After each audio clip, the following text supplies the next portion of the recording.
What's up, guys? Welcome back to another episode of Behind the Facade. I'm your host, Gavin J. Gallagher, and on this podcast, I explore the mental and emotional game often playing out subconsciously, both in your mind and the mind of everyone else in the real estate or property investment market. The key to success in this game is to master your mindset and behavior, to take control of your thoughts, your emotions, and most importantly, your ego. Welcome to the show. What's up, guys? Welcome back to another episode. And last week I was talking about Donald J. Trump becoming president in the US again. This week we have our own version of election fever, taking control of the media here in Ireland, as the election has been called. The general election is going to be held on the 29th of November.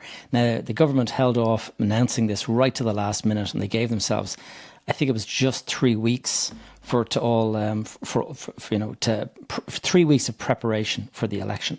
And as of the date that I'm planning to publish this, that means there will just be 10 days to go. So I am slightly ahead of myself. The reason I'm ahead of myself is because I have to go off to Dubai. And so I'm actually recording this in advance of my trip to Dubai, just so that I have an episode in the bag, so to speak. And I'm going to Dubai for a business and wealth conference that's on there. And while I'm there, I've booked a podcast studio in Dubai. You can do this in Dubai. They actually have fully fitted out podcast studios where you just show up and they'll record it for you, and then they'll give it to you afterwards to go, or they'll even edit it for you if you want. So I've gone ahead and booked a couple of slots, and I'm going to be interviewing a couple of people while I'm there. So I look forward to publishing those when the time comes, and I will do an episode entirely on the Dubai market. I have a friend that actually lives there that I went to school with, who is an agent in Dubai, so it should be interesting. And I also have another special guest I'm going to be bringing on as well. So anyway, this podcast is titled The Irish and European Property Update. And what I was planning to do, I was going to talk about the Spanish property market, and in particular, because I own a property myself down there. But just as I was about to just as I was planning to do this episode on Spanish property, suddenly we had the awful tragedy that's taken place in Valencia. And so really my deepest condolences to anyone impacted by that. It's been, the most incredibly devastating floods in living memory, essentially. And as of this moment that I'm publishing, or as I'm recording this right now, the death toll currently stands on 223 people, with a further 78 listed as missing. So we're heading towards over 300 people being killed by this incredible storm. And the storm, if ever there was a sign of climate change coming, this was it, because an entire year of rain fell in just a couple of hours. And so I just don't know how anyone can suggest that that's anything but climate change. The recriminations are swift and brutal, and there are thousands of locals that have been dramatically impacted by this. Obviously, people that have lost their lives, there's families that have been badly impacted by that. And that'll be the first thing. But there's also thousands and thousands of people who've had their cars lost, like floating down the street, their businesses destroyed, their homes destroyed. Now, maybe they've survived it, so they feel grateful for that. But I'm sure, if your business is destroyed, then, it doesn't feel great. And so understandably, all of those guys are, I suppose the best term is, livid with the government's handling of the tragedy. I've just been reading about it today. There were warning tweets, a lot of people will know that you can sign up to Twitter, or X as it's now called, and you can get these alerts on your phone that tell you that there's an extreme weather event coming and whatever. And so these tweets that went out, these warning tweets that were saying, big risk, this is a red alert for weather, extreme weather. They went out hours after the worst of it had already taken place. And so those are now being deleted. And so they're all trying to kind of brush this under the carpet by the looks of it. And so the guys in charge, the people that are responsible for safety and all that kind of stuff, they're running for cover at the moment in Spain. And it was really noticeable how angry the feeling is, because the King of Spain went to visit the devastation. And while he was walking the streets, the public started throwing mud at him and started flinging mud and stuff, just because they're so angry and screaming and shouting and stuff. So this is an unfolding crisis. And I'm sure a lot more is going to emerge about the mistakes made and the lessons to be learned and stuff.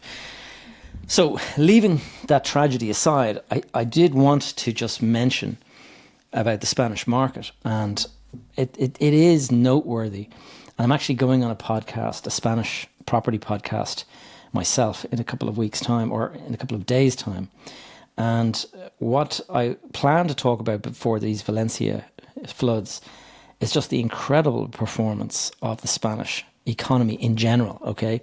I was looking at the Financial Times headlines just recently, and I noticed something. It just caught my eye, and it was that the Spanish economy is on course to be the best performing economy of the larger economies, like the G8 kind of size countries.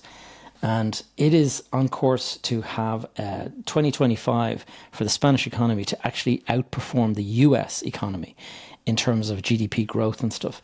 So that is really incredible, because, like, for me, I'm just in shock, because when I left Spain in 2009, heading to Dubai, because I just, everything, the world was collapsing around me when after the 2008 crash. And so I can remember just my property crashing in value, the projects that I was involved in the south of Spain, absolutely basket cases, like complete loss, 100% loss. And so I just saw Spain as this kind of basket case that I had actually accidentally gotten mixed up in. And sure enough, fast forward all these years, and it's outperforming the US economy, which is just insane. And so naturally enough, that has had an impact on the property market. And so the property market is doing really well in Spain now. And the tourism, they've actually hit tourism numbers that are the highest ever. And the problem, of course, with that is that there is also a housing crisis in Spain. Now, nothing on a par with what we have in Ireland, but the housing crisis in Spain is partially because of the popularity of the tourism business. And you've got popular tourist destinations where all of the houses and all of the apartments are being rented short-term to Airbnb. And they're being, and so the locals themselves, it's pushed up the prices, and the locals that live there can't find affordable property for themselves. So naturally, this is causing a political issue. But the market has risen. And one of the reasons that it's risen and performed really well is since COVID, a lot of people have moved to remote working, and working through digital or virtual calls or whatever it is. And so a lot of people in northern parts of Spain, but not just northern Spain, northern Europe in general, they have all realized that they can now work remotely. And so the economy down in the south, like the Costa del Sol and along the Costa Brava and stuff like that, all of that is all picking up a huge amount because of the fact that these people now are able to relocate down to the south or down to the east coast and enjoy this incredible climate that they enjoy there. But also, there's like, if you're coming from, say, in northern Europe, like Denmark or Sweden or something like that, the cost of living in those countries is very high.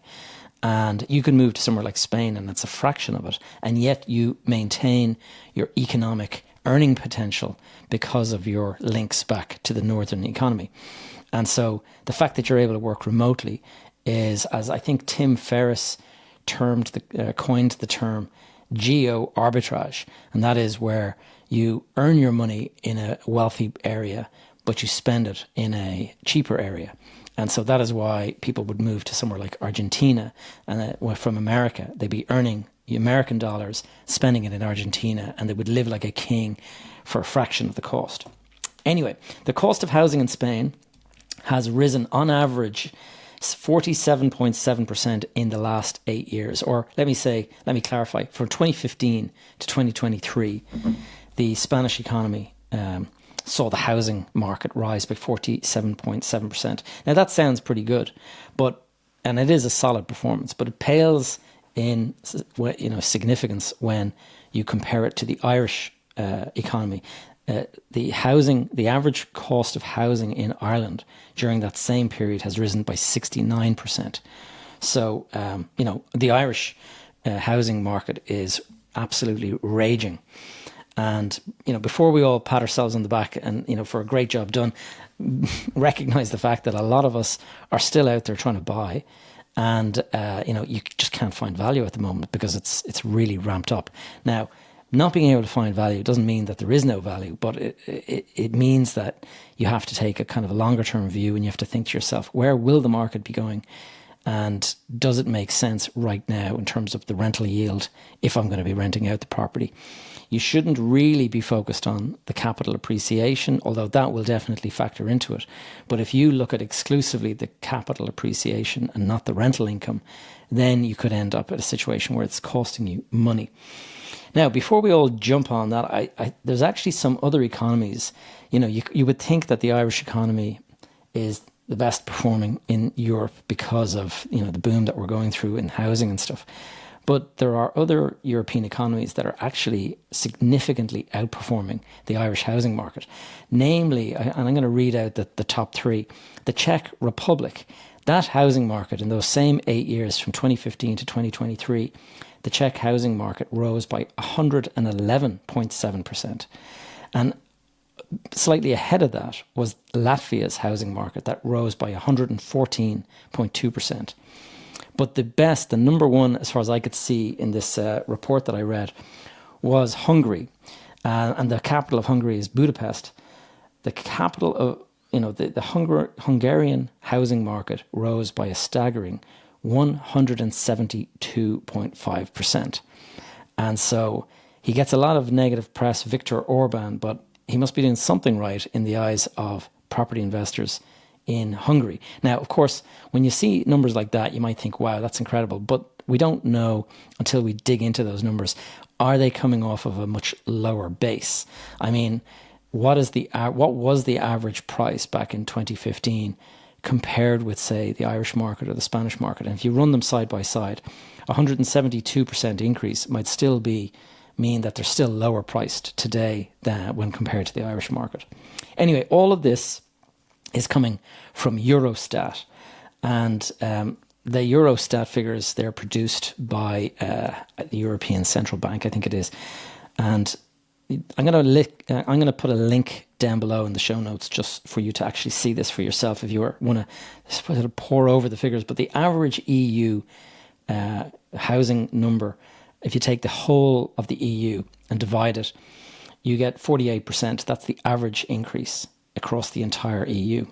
And so it's just found it very interesting, and it just shows you that what we're going through in the Irish market is not unique. Like, we're not the only, although we do seem to be we seem to have the worst or the most acute impact. Certainly the housing shortage, I don't think, is matched anywhere. But you'd wonder if it's possible for Hungary to see 172% increase, which is, close to 3 times what we've seen our increase go up by. That's pretty incredible. Now, something else I want to just talk about, and I was mentioning the Valencia floods there, but this is a topic that came up during the week when I was doing my mastermind call with my clients, and we were talking about how, and this refers back to climate change and stuff like that. We were talking about how, this Valencia flood, it's not long after Eastern European had these terrible, devastating floods. And if you go back just a couple of months and have a look on, social media, you'll see that the Czech Republic, and I know Moldova, because that's where my wife's family are from, and, Romania, all these places, they all had incredibly heavy rain. And so, again, massive flooding, unprecedented flooding levels and stuff like that. And then if you go back a year or two before that, I can remember Germany had this devastating flood where I can't remember the name of the town, but it ran through this town such a torrent of like a river basically, that it actually ripped the tarmac off of the road, or the asphalt off the road, and dug out all of the the ground and the soil underneath, to such an extent that you could actually see the sewer pipes like 2 or 3 meters below the street level. And they were sticking out of the ground as well. And it's just absolutely incredible. And there was fatalities in that incident as well. But then you can also go back a little bit further. And I can remember, it's not that long ago, China experienced massive flooding. I think it might have been Shanghai. And I can remember seeing on social media this image of people standing in a subway train, and the flooding happened so quickly that they were still trapped in the subway train with the rainfall up to their neck. Like the train was unable to move and they were unable to disembark, and they're all standing in the train, I guess praying that it's not going to go above their heads. And I mean, absolutely terrifying situation to be in. And then not long before that, you had Australia. And Australia had terrible flooding where I think there was something like 3 or 4 meters of rainfall. And then I also saw heavy flooding in London on social media, where you could see the basements of a lot of houses just getting filled up with all of this. And so to me, when I saw all of that, I was just thinking like, wow, this is exactly what we've been warned about for the last 10 years. Like scientists have been banging this bell for a long time. And this is especially going to be in the news going forward because Donald Trump now president in the US, and he is well known by everyone to be a climate denier. He does not believe that climate change is a thing, or certainly he's not willing to admit to it. And so he's talking about reversing all of the measures introduced by Joe Biden in the last couple of years. And so it doesn't bode well for the future. But an important thing came up during the conversation, and like it's easy to hear all of this stuff, and me reminding you is going to make certain people kind of, you know, feel a little bit of anxiety and concern about the future. And those floods, you know, there's absolutely no way that climate change is not involved, in my opinion, because how can a year's rain fall in a day? I mean, that is not normal. And so there's definitely extreme weather in happening. But it's important to recognize, and this is something that that Brian, who's one of the members in our mastermind, he was mentioning this, and it's important to recognize that the growth of cities and that, you know, the growth of housing and development in general, like civilization, the expansion of living and working buildings and things like that, this is all a factor as well, that you can't just blame it all on climate change. And the reason you can't is because if you think about it, like prior to the development of a town or a village or a city, if it expands out to a certain way. And I can remember growing up in the area that I grew up, like the kind of Carrickmines, Foxrock kind of area in Dublin. And it was just fields as far as the eye could see. It was quite a rural kind of suburban area. And you look now, and if I stand in the exact same spot I remember standing on as a child, and now it's just housing as far as the eye can see. So I can remember this vividly. And all of that used to be fields with soil or forests with soil. And so when the rain fell, the soil absorbed the rain. But all of that has been replaced with buildings. And if it's not a building, it's a road. If it's not a road, it's a footpath. And all of those surfaces are impermeable. And so where does the rain go? The rain cannot soak into the ground. So it basically stays on the surface and it flows downhill. And so enough rain falls in that location, and of course it turns into a bit of a river, and further down it's collecting more and more, and so naturally enough it builds up. And so this is most definitely an aspect. It's channeling all of the rainfall. And so it's, you know, even if climate change was not a factor here and you didn't have a year of rain happening in a day, you would definitely be having increased flows of water because of the fact that there's nowhere for it to go. It's all of this development has most definitely kind of contributed to that. However, I'm not going to sort of suggest that that is the reason exclusively, and that climate change is not a factor. I do think it is. But then the other thing to remember is that there is the media, and the media loves to hype things up. There is the old saying, if it bleeds, it leads. And it is most definitely true that if there is ever an opportunity to give a worst case scenario versus, the happy, rosy kind of, oh, everything's going to be fine. The media will jump on the really horrible worst case scenario. They will always do that they will run to that first. And why? Because drama and all of that sells more papers, sells more clicks, and that is the reason. And so these media companies are profitable when there is drama. And so it's in their best interests to hype up the drama.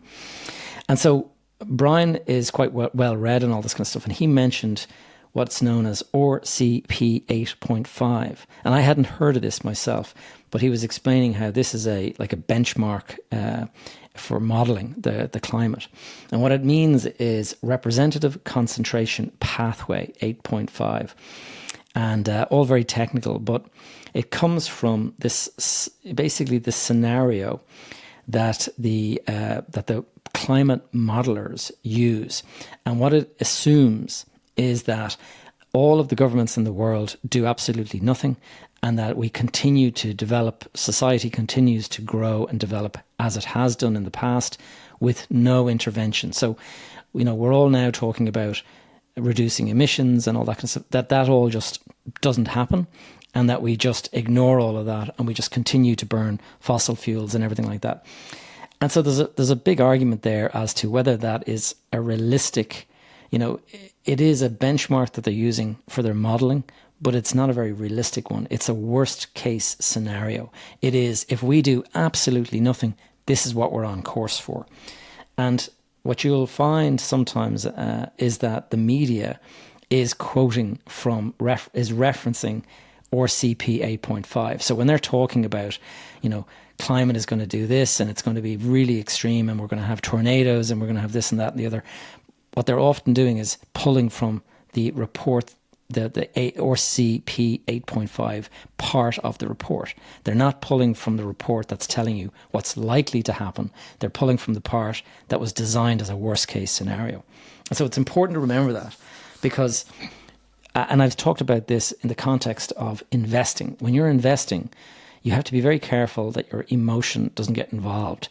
And if you're reading the newspapers and if you're not aware of the fact that if it bleeds, it leads, you could be there reading this stuff and go, oh my God, the whole world is about to kind of implode. It's the same with, reporting on the war and, conflicts around the world and stuff. They will always report on the conflicts. They won't report on, it's the same when there's a plane crash. If you hear about a plane crashing, everyone kind of jumps up and goes, oh my God, traveling on an airplane is deadly dangerous. Or if there's a train crash, traveling on a train is deadly dangerous. The reality is probably there was 1,000 flights that landed yesterday safely. You don't hear anything about that. The papers are not writing about the 1,000 safe flights or the 5,000 safe rail journeys that were taken yesterday. So they will always jump to the worst case scenario. And it's important to remember that so that you don't find yourself getting anxious and concerned and basically building in all sorts of scenarios into your thinking that don't exist. And so just have a think about that. I think it's important just to remember the media is trying to sell you a newspaper, and we all have a gland in our brain called the amygdala, and the amygdala dates back to when we were being developed we were evolving into humans from monkeys and lizards and whatever it was. And the amygdala was this gland that helped you avoid getting caught by something dangerous. And so we automatically notice anything that suggests danger for us. So that's why newspapers pick up these things. Anyway, guys, I hope you found this one interesting, useful. I'm going to be back next week from Dubai, so you'll probably have an episode from Dubai to look forward to. Until next week, I hope you have a great time, a great week, and wishing you the best. Talk soon. Thank you for tuning in to another episode of Behind the Facade. If you enjoyed the show or found it in any way useful, could I please ask you to take a moment to leave a review over on iTunes or Spotify. This really helps us get the podcast out in front of more people. If you have any questions or topics you would like me to cover in future episodes, please connect with me via my brand new school community. You will find a link in the show notes. You can stay up to date with all of my content and the projects I'm working on by signing up for my weekly newsletter over on my website, gavinjgallagher.com. That's all for now. See you back here, same time next week.